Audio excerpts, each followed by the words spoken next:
Buckle up. Imagine a calm autumn day shattered by a crime that would forever scar the skies. The first U.S. hijacking for ransom aboard a commercial jet. This isn't fiction. This is the true story of D.B. Cooper, the skyjacker who vanished into thin air. He defied expectations, becoming the first to hold a plane hostage in exchange for a hefty sum of cash and a daring escape method, a parachute. With $200,000 clutched in his hand, he leaped from the aircraft, disappearing into the night. Was it a flawless heist or a desperate gamble? The FBI has been chasing shadows ever since. Some say he was just a petty criminal who got lucky. But for the public, D.B. Cooper became a legend, a thief who defied authority and vanished without a trace. Join us as we crack open this cold case, revisiting the daring daylight hijacking and exploring the wildest theories about Cooper's fate. Was he a meticulous criminal or a lucky gambler? Did he survive the jump or did he plummet to his death? We'll separate fact from fiction, chasing phantoms and chasing the truth behind the alias of the skyjacker that got away. Who was D.B. Cooper? A ghost in the sky? A thief who vanished without a trace? For decades, his fate has been a mystery. But now, for the very first time, new evidence could crack the case wide open. Imagine a time before security checks, a bygone era where anyone could board a plane with anything. This was the world D.B. Cooper stepped into on Thanksgiving Eve. A seemingly ordinary man in mirrored sunglasses, he boarded a short flight from Portland to Seattle. But beneath his businessman facade lurked a chilling secret. As the plane took off, Cooper made his move. A note, a chilling threat, a bomb. Panic seized the flight attendants, the situation escalating in a heartbeat. The hijackers' demands were outrageous, $200,000 and 4 parachutes. The fate of the plane, the lives of everyone on board, hung in the balance. This wasn't just a hijacking, it was a gamble for a fortune played at 30,000 feet. Tension tightened like a tightening screw. Cooper wasn't done. He demanded the original notes back, a chilling reminder of his deadly threat. Northwest Orient, desperate to appease him, quickly agreed. Meanwhile, the FBI scrambled. Agents in Seattle contacted Seafirst Bank, who raced to gather the ransom money, a hefty sum of $200,000, meticulously marked with pre-recorded serial numbers. Despite the chaos, Cooper remained unnervingly calm. He sipped his bourbon, a cigarette dangling from his lips, seemingly unfazed by the drama unfolding around him. Some attendants even described him as rather nice, a stark contrast to the terror he instilled. Finally, the ransom and parachutes arrived, the tools for Cooper's escape. He insisted on taxiing to a remote corner of the runway, an unsettling request that fueled the growing fear. But there were more surprises in store.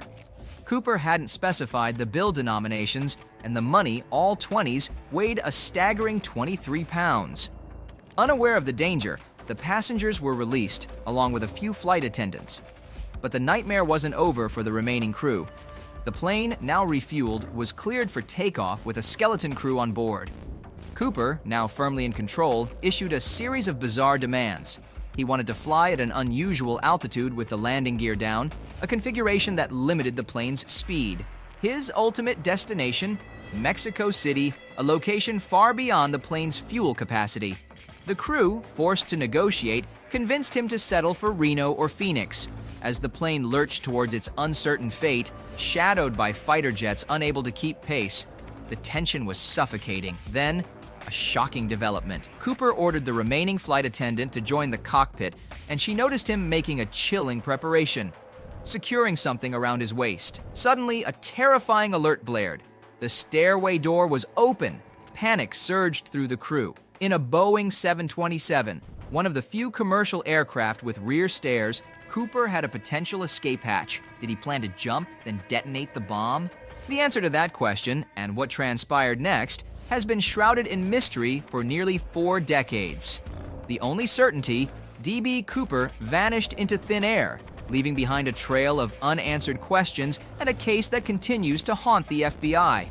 The FBI has a reputation for never forgetting and always aiming for 100% success. Determined to solve the D.B. Cooper case, they embarked on an unprecedented move.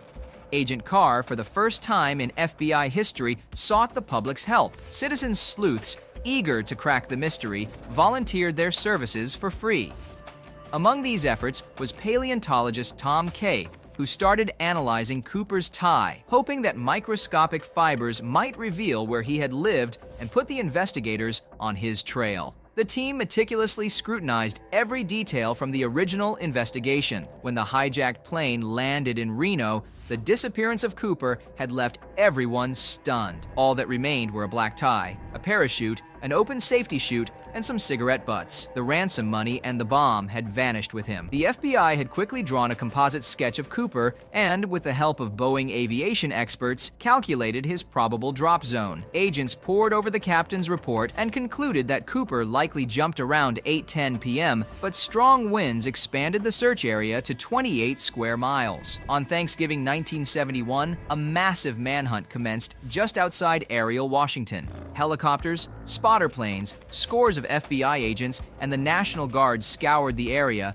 but Cooper was nowhere to be found. Weeks of searching the forests and farmlands yielded no trace of him. Years later, Richard McCoy was arrested for a nearly identical hijacking but was not linked to the Cooper case. In 1980, a boy named Brian Ingram discovered $5,800 of Cooper's ransom money on the Columbia River, far from the presumed drop zone and in the opposite direction of the wind that night. This find further puzzled the FBI, as the money seemed to have arrived years after the hijacking. Ariel, Washington, became the epicenter of Cooper's legend, with annual parties celebrating his daring feat.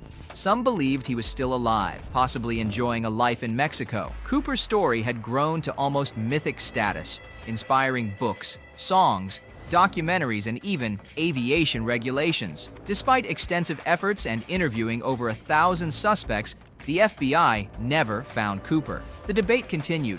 Was he a gentleman thief or just a common criminal? The mystery of D.B. Cooper, with its conflicting portraits and enduring allure, remained unsolved, keeping his legend very much alive. In 2007, a new suspect emerged in the D.B. Cooper case, Kenneth Christensen.